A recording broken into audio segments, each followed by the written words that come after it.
সুপ্রিয় শিক্ষার্থীবৃন্দু, আশা করি তোমরা সবাই ভালো আছো। আজকে আমরা নবম দশম শ্রেণী ত্রিকোণমিতিক অনুপাত অধ্যায়ের অনুশীলনী 9.1-এর 2 নং প্রশ্নের সমাধান করব। তো প্রশ্নটা কী আছে সবার আগে আমাদের মনোযোগ সহকারে পড়ে নিতে হবে। সাইনের সমান সমান 3/4 হলে এই কোণের অন্যান্য ত্রিকোণমিতিক অনুপাত নির্ণয় করো। আমরা জানি ত্রিকোণমিতিক অনুপাত আছে 6টি। কী কী? সাইনে, কসে, ট্যানে, কটে, সেকে, কসেকে।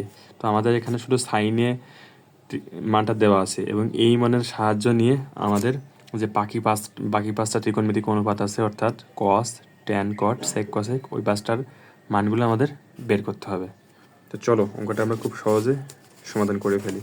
তো সবার আগে আমার এখানে প্রশ্নে দেওয়া সাইনের সমান 3/4 মানটা তুলে নিতে হবে এবং এই মানের সাহায্যে আমার বাকি মানগুলো বের করতে হবে। তো দেখো, আমরা সাইনের মানটা তুলে নিছি। সাইনের মানটা আমার কী দেওয়া ছিল? দেওয়া আছে সাইনের সমান 3/4। এখন আমরা যদি একটা সমকোণী ত্রিভুজ অঙ্কন করি, এই যে আমরা একটা কী করলাম, সমকোণী ত্রিভুজ অঙ্কন করলাম। এখন নামকরণ দিলাম এই সমকোণী ত্রিভুজের এই বিন্দুটার নাম দিলাম এ বি সি। এখন এই বি কোণ, এটা হচ্ছে কি, যেহেতু সমকোণী ত্রিভুজ সুতরাং এটা একটা সমকোণ। আর যেহেতু আমার সাইনের সমান 3/4 ছিল, অর্থাৎ সাইনের সাথে কী ছিল? এ ছিল, অর্থাৎ এই বিন্দুটাকে আমরা কী ধরবো? থিটা কোণ ধরবো। এই বিন্দুটাকে আমরা থিটা কোণ ধরবো। এখন এই বিন্দুটাকে যদি আমরা থিটা কোণ ধরি, তাহলে এই যে সমকোণী ত্রিভুজের লম্ব হবে কোনটা বলো তো? আমরা কি জানি যে থিটা কোণের বিপরীত বাহু সবসময় লম্ব। থিটা কোণের বিপরীত বাহুকে সবসময় লম্ব ধরা হয়। আর আমাদের এখানে এই বিন্দুতে থিটা কোণ আছে, তাহলে এই বিন্দুর বিপরীত বাহু কোনটা? এই যে বিসি বাহু, অর্থাৎ এই বিসি বাহুটা আমাদের কি হবে? লম্ব হবে। আর এই থিটা কোণ সংলগ্ন যেটা থাকবে সেটা হচ্ছে ভূমি। এই যে এই বি বাহুটা হচ্ছে আমাদের ভূমি। তাহলে আমরা একটা লম্ব পেয়ে গেলাম, ভূমি পেয়ে গেলাম, আর যেটা বাদ থাকে সেটা নিঃসন্দেহে কি? অতিভুজ।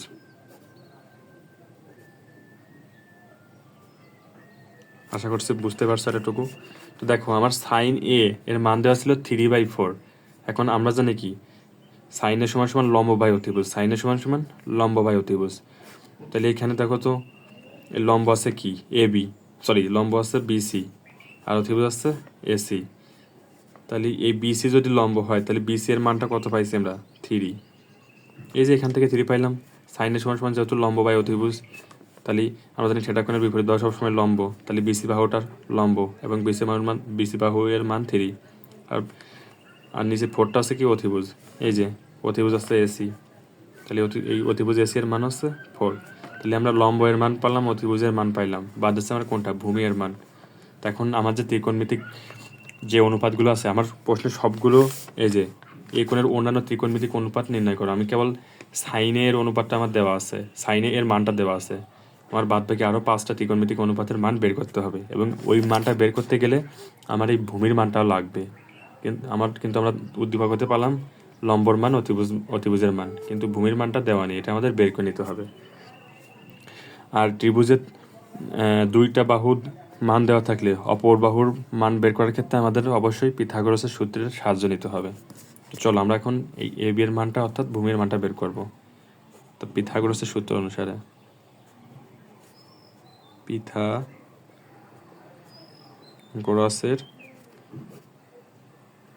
সূত্রানুসারে, পিথাগোরাসের সূত্র তোমাদের অবশ্যই জানা থাকা উচিত যে অতিভুজ স্কয়ার সমান লম্ব স্কয়ার প্লাস ভূমি স্কয়ার। এটা আমাদের কি? পিথাগোরাসের সূত্র। তো দেখো এখানে অতিভুজ কোনটা? এই যে এসি, অতিভুজ অর্থাৎ এসি। এখানে লিখলাম এসি, মাথার উপর স্কয়ার, এই যে সমান লম্ব কোনটা? লম্ব আছে বিসি স্কয়ার প্লাস ভূমি কোনটা? ভূমি হচ্ছে এই যে এবি স্কয়ার। এখন আমার কোনটার মান বের করতে হবে? ভূমির মান বের করতে হবে। তা যে মানটা বের করতে হবে সেটা আমার সবসময় বাম সাইডে রাখতে হবে। তো এটারে যদি আমরা একটু উল্টাই দিই, অর্থাৎ সমানের এই পাশটার এই পাশে নিয়ে আসি আর এসির ওই পাশে নিয়ে আসি,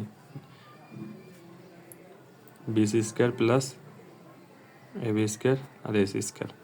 দেখো জাস্ট আমরা এতটুকুর এই সমানের এই পাশে নিয়ে আসছি আর এতটুকুর এই পাশে নিয়ে আসছি, অর্থাৎ জাস্ট পাশ পরিবর্তন করেছি। তো দেখো আমরা যেহেতু মান বের করবো সে ভূমির মান, ভূমি হচ্ছে এবি, তো এই এ বিটা আমরা বাম পাশে রেখে দিলাম, এ বি স্কোয়ার সমান সমানটি ডান পাশে এসি স্কোয়ার। তো এখন আমরা এই পাশেতে মান বার করবো শুধু এ বি স্কোয়ারের মান, এই জন্য এটা বাম পাশে রাখছি আর এই বিসিটারে এই পাশে নিয়ে যাবো। তো এখন বিসির আগে প্লাস ছিল, কিছু নেই মানে মনে মনে প্লাস, তাহলে সমান সমানের এই পাশে যে বিসি কী হয়ে যাবে, মাইনাস হয়ে যাবে, অর্থাৎ এই বিসিটা এই পাশে যে মাইনাস বিসি স্কোয়ার হয়ে গেল। এই পাশে কেন নিলাম, কারণ আমরা হচ্ছে শুধুমাত্র এ বি স্কোয়ারের মান বের করবো, তো যেটা মান বের করবো সেটা বাম পাশে রেখে বাদ বাকি যা আছে সব সমান সমানের ওই পাশে নিয়ে যাইতে হবে। তো দেখো এখন হচ্ছে মান বসাবে, এ বি স্কোয়ার সমান সমান, এ বি স্কোয়ার তো মান নেই নেই এটা আমরা বের করবো, আর এসি স্কোয়ারের মান কত, এই যে এসি স্কোয়ারের মান দেওয়া আছে 4, তাহলে আমরা লিখলাম এখানে 4 হোল স্কোয়ার মাইনাস, আর এই যে বিসি এর মান দেওয়া আছে 3 হোল স্কোয়ার, বা এ বি স্কোয়ার সমান সমান 4 বর্গ করলে 16 আর 3 বর্গ করলে 9, বা এ বি স্কোয়ারের মান বেরোয় 16 থেকে 9 বাদ দিলে কত থাকে 7, অতএব এ বি সমান সমান। এখন দেখো এই যে এ বির মাথার উপর যে 2 আছে অর্থাৎ স্কোয়ার আছে, এই স্কোয়ারটা সমান সমান ওই পাশে যে কী হয়ে যাবে, রুট হয়ে যাবে, এই যে √7। আশা করছি এতটুকু বুঝতে পারছো। তো আমরা এখন এ বির মান পেলাম √7, আর উদ্দীপক হইতে পেলাম বিসির মান কত 3, বিসি সমান সমান 3, আর এসির মান 4, এসির মান 4। এই মানগুলো লিখে দিলাম আমাদের পরবর্তী ম্যাটটুকু করতে সুবিধা হয় সেজন্য।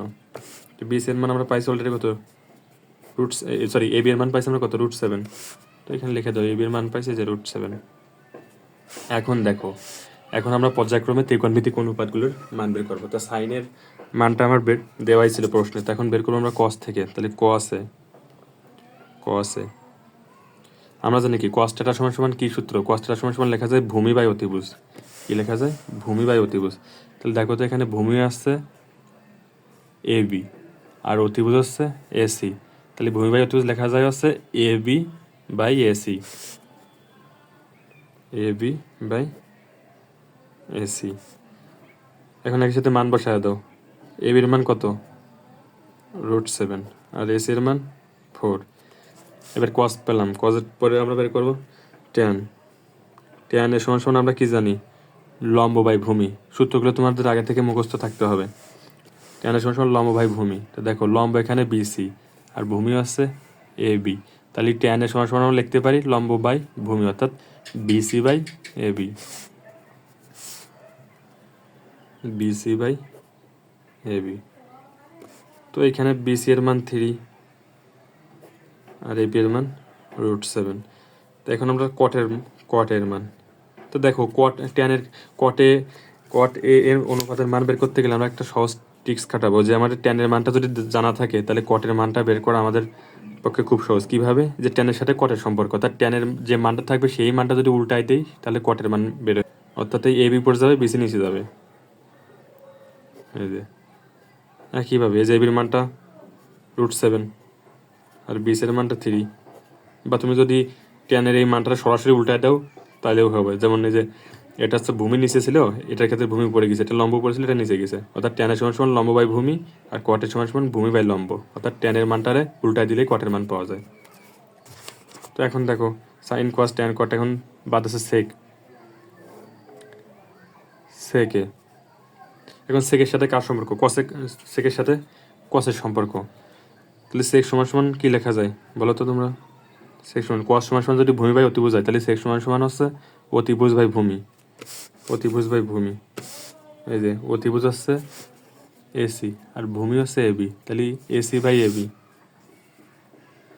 AC by AB. তো দেখে দেখে মান বসায় দাও, এখান থেকে দেখে দেখে এসি এর মান কত 4 আর এই যে এবির মান √7। এবার বাদ আছে কোনটা লাস্ট যেটা, সেটা হলো কসেকে। এই কসেকের সাথে কার সম্পর্ক, তোমরা যদি আমার প্রথম সূত্রের ভিডিওটা দেখো তাহলে তোমাদের এই ম্যাথটা বুঝতে আরও সহজ হবে। কসেকের সাথে সম্পর্ক হচ্ছে সাইনের যে মান, সাইনের মানটা উল্টাই দিলেই, সাইনের যে মান এই মানটা উল্টাই দিলে আমার কি কসেকের মান হয়ে যায়। কারণ কসেক সমান সমান আমরা কি জানি, অতিভুজ বাই লম্ব।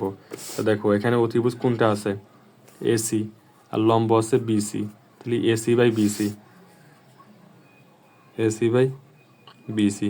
তো আমরা এসির মান বের করেছি কত 4 আর বিসি হচ্ছে 3, দেখছো তাহলে 4/3, অর্থাৎ এই যে আমি বলছিলাম না এটা উল্টা, এইটা উল্টা দিলেই পারে হচ্ছে সাইনের মানটা উল্টাই দিলেই হচ্ছে কসেকের মান বের হয়ে যায়। সাইনের মানটা ছিল 3/4 আর কসেকের মান 4/3।